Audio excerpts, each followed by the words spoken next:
చిన్నజీరి స్వామి ఆధ్వర్యంలో సుఫల రైతు యాత్ర చేపట్టారు. ఇందులో భాగంగా గన్నవరం బాపులపాడు మండలం వీరవల్లిలో పర్యటించిన చిన్నజీరి స్వామి వీరవల్లి కృష్ణా మిల్క్ యూనియన్ ఫ్యాక్టరీలు ప్రకృతి వ్యవసాయం చేస్తున్న రైతులతో మాట్లాడారు.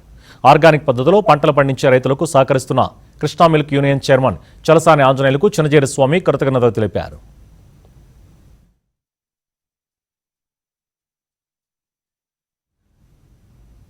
శ్వేత విప్లవంలో కృష్ణా మిల్క్ యూనియన్ ఆదర్శంగా నడుస్తోందని చిన్నజీరి స్వామి ఆనందం వ్యక్తం చేశారు.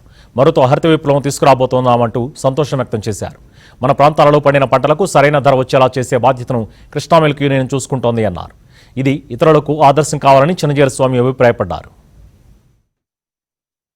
ఈ ప్రాజెక్ట్ ని ప్రారంభం చేసి అనుకున్న కాలం కంటే ముందుగా, అనుకున్న ఖర్చు కంటే తక్కువగా దీనిని రూపుదిద్ది దీనికి ఇంత అద్భుతమైనటువంటి ఆకారం చేయడం వల్ల మా ఎండి గారు, వారితో ఉండేటువంటి టీము, వీళ్ళందరి యొక్క అద్వితీయమైనటువంటి కృషి ఫలితంగా ఆ బుడమేరు ఉపద్రవం వచ్చిన కాలంలో ఒక ఇబ్బంది లేకుండా, ఒక చుక్క పాలు వ్యర్థం కాకుండా రైతులకి అయ్యో మా పాలు ఏమవుతాయో, లేకపోతే ఇంకోళ్ళు ఎవరికైనా పోసి మన వ్యాపారపు దిశని మార్చుకోవాలేమో అనేటటువంటి శంక రాకుండా అద్భుతమైనటువంటి ఒక భరోసాని సమాజానికి ఆ వేళ అందించగలిగారు. రైతు సమాజానికి ఈవేళ వారు ధాన్యాలు కానీ, పప్పులు కానీ, కమర్షియల్ ఆర్ రెగ్యులర్ క్రాప్స్ యొక్క అది సవ్యంగా పండిస్తే, దాంట్లో కృత్రిమం అనేటటువంటిది కలవకుండా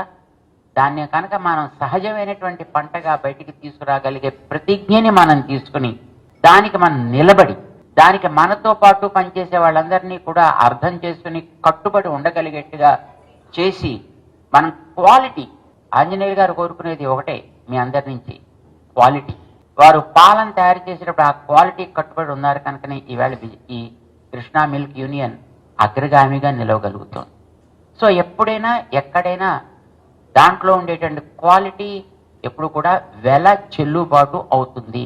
అంచేత రైతు వర్గం అంతా కూడా లక్ష్యానికి కట్టుబడి, అందులో ఏ కృత్రిమత్వం లేకుండా మేము మంచి ఫలసాయాన్ని అందించడానికి ప్రతిజ్ఞ చేస్తున్నాము అని కనుక మీరు ముందుకి రాగలిగితే తప్పకుండా మీరు పండించేటువంటి పంటల్ని మీకు బయట 10 రూపాయలు వస్తుంటే దాన్ని 15 రూపాయల దాకా తీసుకువెళ్ళి కనీసం మీ చేతికి అందగలిగే బాధ్యతని ఆంజనేయులు గారు ఇవాళ వారి భుజాల మీద వేసుకోవడం అనేది చాలా